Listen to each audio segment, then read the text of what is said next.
Hello friends, welcome back to my YouTube channel. आज मैं एक बार फिर से हाजिर हूँ आप लोगों के लिए बैंक से रिलेटेड टॉपिक लेकर। आज हम बात करते हैं कि हमारा जो एसबीआई क्लर्क का एग्ज़ाम आने वाला है और बहुत काफ़ी नज़दीक है वो, तो हमारे उसका स्टडी प्लान क्या हो, हम उसे किस तरीके से पढ़ें, ये सारे सब्जेक्ट भी हमारे कवर हो जाएं और ईज़िली हम उसे पढ़ भी पाएँ और हमारा एग्ज़ाम भी क्लियर हो पाए। तो मैं आप लोग को आज एक रफली आइडिया देती हूँ ताकि वो आप लोग को हेल्प कर पाए आपको अपना प्लान बनाने में कि आप उसे किस तरीके से पढ़ें ताकि आपका एसबीआई क्लर्क का एग्ज़ाम क्रैक हो पाए। तो चलिए बात करते हैं कि हम एक टाइम टेबल बताते हैं हम कि कैसे हम पढ़ें दिन भर, हम कैसे दिन 24 आवर्स को हम कैसे यूटिलाइज़ करें। तो चलिए शुरू करते हैं। तो हम सबसे पहले शुरू करते हैं 5:30 से। 5:30 को आप उठिए, मतलब नींद से उठिए। गर्मी का मौसम चल रहा है तो 5:30 बजे तो बहुत ही लेट हो जाता है, लेकिन फिर भी आप पढ़ने वाले बच्चे हो तो 5:30 बजे तक ठीक है। आप आराम से उठ सकते हो। तो आप अपना फ्रेश हो, चाय कॉफ़ी जो भी आप पीते हो पियो। मैं इसमें पूरा आधे घंटे का टाइम आपको देती हूँ। फिर 6 बजे से 6 AM से आप अपना न्यूज़पेपर रीड कर सकते हो। न्यूज़पेपर देन न्यूज़पेपर मतलब कोई आर्टिकल हो आप उसे पढ़ सकते हो।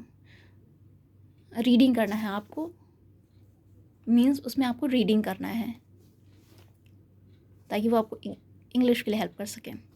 तो आपको यहाँ पे न्यूज़पेपर रीड करना है, आपको वो आधे घंटे करना है। देन फिर आपको 6:30 से 7 तक आपको उसमें जो आपको वोकैब हों या फिर कोई ग्रामर के रूल्स हों, आपको वो देखना है। आपको 6 to 7 तक आपको रीडिंग करनी है, वोकैब है और ग्रामर के कोई रूल्स हैं अगर आपको उसमें मिलते हैं तो आपको वो पढ़ना है ताकि वो आपको रिवाइज होते चले। 6 to 7। देन अब हम आते हैं 7 के बाद अब क्या करें। 7 to 8:30 तक आपको क्वांट पढ़ना है। क्वांट में आपको जैसे कोई टॉपिक आपको नए सिरे से पढ़ना है, अगर आपको उसमें नहीं पता, आपको नया पढ़ना है तो आप उसे पढ़ सकते हो। 7 to 8:30 मतलब 1.5 घंटे का वक्त है आपके पास। आप कोई भी टॉपिक उठा के आप उसे पढ़ सकते हो क्वांट में, जो आपका वीक हो, जो आप सोच रहे हो आपको पढ़ना है तो आप उसे पढ़ सकते हो। देन उसके बाद आप 30 मिनट्स का ब्रेक ले सकते हो। ब्रेक मतलब ब्रेकफास्ट ले सकते हो आप। 30 मिनट्स मतलब 9 बजे तक आप अपना ब्रेकफास्ट कर सकते हो। देन फिर हम आते हैं 9 बजे से 11:30 मतलब 2.5 घंटे का पूरा टाइम है आपके पास। आपने ये जो क्वांट का सेक्शन पढ़ा हुआ है इसकी आप प्रैक्टिस करो, या फिर आपको कोई और भी प्रैक्टिस क्वांट में करनी है, जैसे रेगुलर बेसिस पे आपको डेटा इंटरप्रिटेशन पढ़ना है और आपको क्वाड्रेटिक इक्वेशन हुआ, इस तरीके का आपको पढ़ना, सिंप्लीफिकेशन हुआ, इस तरीके आप लोगों को तो वो तो डेली करना है। तो आप ये प्रैक्टिस आप 9 to 11:30 तक आप कर सकते हो, मतलब 11:30 बजे तक आप अपनी प्रैक्टिस और ये जो आपने क्वांट पढ़ा हुआ है सुबह का, आप उसे प्रैक्टिस कर सकते हो, रिवाइज़ कर सकते हो। अब आप और क्या कर सकते हो, फिर आप 50 मिनट का ब्रेक ले लो। 2.5 मिनट पढ़ना, 2.5 घंटे पढ़ना वाकई बहुत बड़ा काम है। और फिर उसके बाद आप ब्रेक ले लो। बहुत लंबा वक्त होता है 2.5 घंटा, तो आप 15 मिनट का ब्रेक ले लो। आप जो भी करना है, पानी उनी पीना है, चाय कॉफ़ी जो भी है, आप घूम लो, टहल लो, जो भी करना है आप कर सकते हो। फिर उसके बाद आप 12 बजे से फिर से बैठो पढ़ने के लिए। 12 to 1 आप इसमें रीजनिंग का कोई टॉपिक उठाओ। रीजनिंग जैसे आपने यहाँ कॉन्ट पढ़ा, वैसे आप यहाँ रीजनिंग का कोई टॉपिक उठाओ, जो भी आपको पढ़ना है, जो आपके लिए वीक हो, आप रीजनिंग का कोई टॉपिक उठा के पढ़ सकते हो। फिर 1 to 2 आप अपना प्रैक्टिस करो रीजनिंग का ही, जो आपने टॉपिक पढ़ा है या फिर जो भी आपको जो डेली बेसिस पे करना ही करना है, जैसे पज़ल की प्रैक्टिस आपको करनी ही करनी है, और कोई 1-2 टॉपिक आप उठाओ जो आपको डेली बेसिस पे करनी ही करनी है, तो वो आप करो, प्रैक्टिस करो, इसकी भी प्रैक्टिस करो जो आपने पढ़ा है, और फिर जो आपको डेली करना है वो तो करना ही है, जैसे पज़ल आपको करनी है तो आप प्रैक्टिस करो अपनी। फिर आप यहाँ तक आपका 2 बज जाता है, फिर 2 to 3 दोपहर के वक्त आप अपना लंच ले लो, आप अपना लंच लो, आपको सोना है तो आप सो, नींद ले लो थोड़ी बहुत, या फिर आपको कोई और एक्टिविटी करनी है आप उसे कर लो, आपको एंटरटेनमेंट करना है तो आप वो कर लो, आपका जो मन करे, आप 2 से 3 फ्री हो, आप वो कर सकते हो। अब हम आते हैं 2 to 5,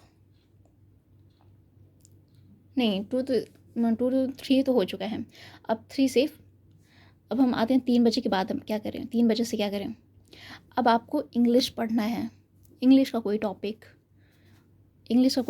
3 से 5 आपको करना है, इंग्लिश का कोई टॉपिक, और फिर उसमें जो भी आपको प्रैक्टिस करनी है, जो आपका वीक है आप उसे पढ़ो, और फिर आप उसके बाद प्रैक्टिस करो। इस तरीके से आपकी इंग्लिश की भी तैयारी हो जाएगी। देन आप फिर 15 मिनट का ब्रेक ले सकते हो, आपको जो भी चाय कॉफ़ी जो भी आपको खाना पीना है 15 मिनट में खा पी के फिर से एक बार फ्रेश होकर आप आ सकते हो, और फिर से 5:15 से और 7 बजे तक आप कोई मॉक दो। खैर मॉक 1 ही घंटे का होता है, लेकिन उसके बाद जो भी टाइम बचता है आपको उसका एनालिसिस करना है, उसका तो एनालिसिस करना बहुत इंपॉर्टेंट चीज़ है मॉक का। ये नहीं कि मॉक दे दिया, जैसा भी अच्छा है बुरा है जैसा भी आप उसे फिर छोड़ दो, नहीं, उसके बाद एनालिसिस करो कि आपका वीक पॉइंट क्या है, आपने गलती कहाँ की, आपके नंबर क्यों नहीं अच्छे आए, फिर अच्छे आए तो आपने क्या किया है, तो आपको इस तरीके से आपको इसका एनालिसिस करना है। देन आपके यहाँ से 7 फिर बच जाएंगे मॉक देने में। देन फिर आप यहाँ पे अपना 15 मिनट का आप ब्रेक ले सकते हो। आपको ब्रेक इसलिए लेना चाहिए कि ताकि आप ज़्यादा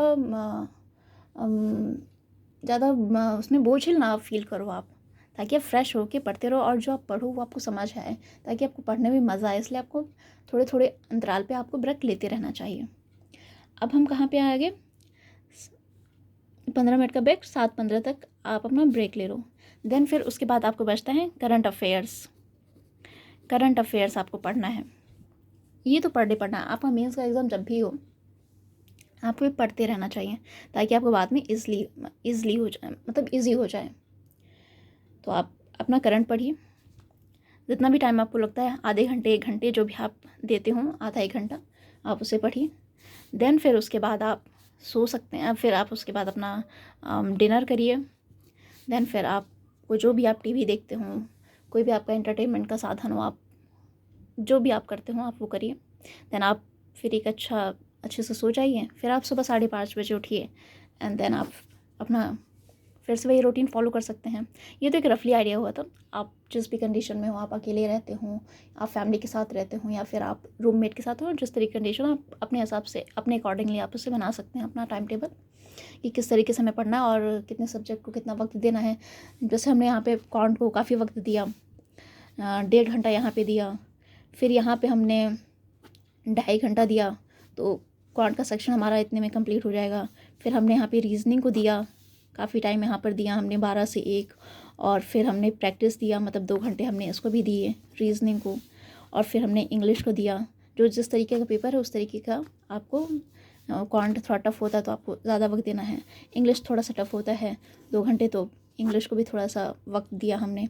और फिर इसके बाद भी, ये तो एक रफली आइडिया हो गया, फिर इसके बाद भी अगर आपका मन करता है कि अभी मुझे और पढ़ना है या कोई चीज़ आपका छूट गया है, तो आप रात के वक्त आप डिनर करने के बाद भी 1-2 घंटे 3 घंटे आप 12 बजे तक आप पढ़ सकते हो, ताकि 12 बजे आप सो 5:30 बजे तक तो आपका नींद पूरी हो जाए, आप फ्रेश फील करो जब सुबह उठो।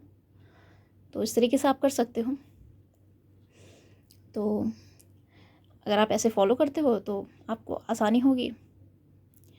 तो थैंक यू सो मच, और हाँ प्लीज़ इसे लाइक करिए एंड सब्सक्राइब करिए एंड शेयर करिए। और हाँ, बताइएगा कि वीडियो आपको कैसी लगी। आप वो कमेंट भी ज़रूर करिएगा। And thank you so much and best of luck. Thank you.